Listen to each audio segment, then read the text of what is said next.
Hello mga kananay, magandang araw. Meron nga akong mga gulay dito na pinag-iisipan ko pa nga kung anong luto ang aking gagawin. Meron nga ako ditong bunga ng kalabasa at talong. May ilan ding piraso akong kamatis dito. At naalala ko nga rin na meron ako ditong tinapa na pinakakatago-tago ko pa nga mga kananay, talagang inilagay ko pa sa Tupperware. At dahil luto na nga din ang aking sinasaing, ay napag-isipan ko na nga na mag-abraw na lamang ulit. Kaya umpisahan ko na iprito ang aking tinapa. Maikwento ko nga lang din sa inyo mga kananay kung bakit ko laging inilalagay sa Tupperware yung tinapa. Hindi ko na nga matandaan at mabilang kung ilang beses na nga akong nanakawan ng pusa ng tinapa. Meron pa nga ang araw na nagluto ako ng tinapa. Tapos nga ay nung naluto ko na, edi inilagay ko sa Tupperware. Yun bang Tupperware na pinaglagyan ng ice cream, saka ko sinaradong mabuti. Kampante na nga lang ako na nasa kubo habang naglalaro ng cellphone. Tapos nga pagpasok ko, nakita ko na nga yung Tupperware nakalaglag na, tapos wala nang laman, ala na yung tinapa. May natira naman mga kananay, konting tinik at isang pirasong ulo. Kaya sobra talaga akong nanghinayang nun mga kananay. Hindi pa naman ako nakakain pa nun. Dahil hinihintay ko pa nga makauwi yung mga anak ko para sabay-sabay na sana kaming kumain. Kaya wala pa nga kabawas-bawas yung isang tea time. Kaya nga simula nun mga kananay, hindi na ako naglalagay sa basta-bastang Tupperware. Doon na ako naglalagay talaga sa napakahirap talagang buksan.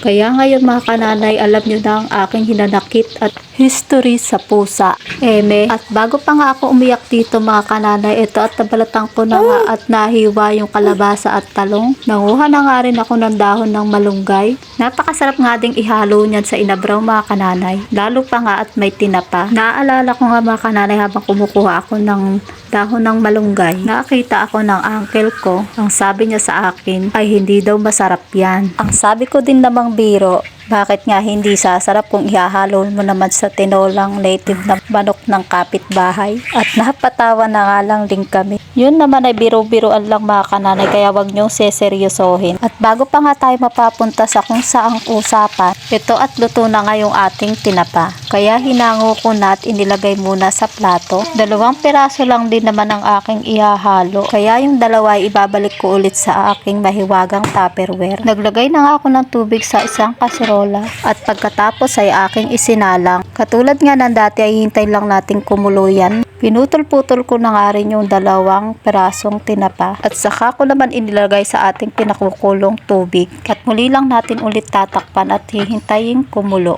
At dahil nga tinulungan ako ni Ate Aliyah, ito at natapos na niyang himayin yung dahon ng malunggay. Napakasasariwa nga ng ating mga gulay mga kananay. Natapos ko na din hiwain yung kamatis. At habang nga nagbibideo ako, ayan at namatayan pa nga ng ilaw. Kaya medyo dumilim nga ng kaunti. Makulimlim pa naman ang panahon dito sa amin ngayon. At dahil nga kumukulo na nga makalana yung ating tubig, ay lalagyan na natin ng bagoong. At pagkalagay nga lang natin ng bagoong, ay isusunod naman natin kaagad yung ating gulay. At pagkatapos ko nga mailagay yung mga gulay, ay isinunod ko na rin kaagad yung ating kamatis. At isasabay ko na nga rin na ilagay sa ibabaw yung ating dahon ng malunggay. Mukha nga marami yung ating dahon ng malunggay, kaya medyo didiin lang natin. At kapag naluto na nga yung mga kananay, ay iimpis din yan at ligliit. Kaya tatakpan ko na lang muna at hihintayin maluto yung ating mga gulay. At bago ko pa nga makalimutan mga kananay, ay ilalagay ko na rin yung ating tinapa dito sa aking mahiwagang Tupperware. Dito ko na nga inilagay sa mahirap buksan na Tupperware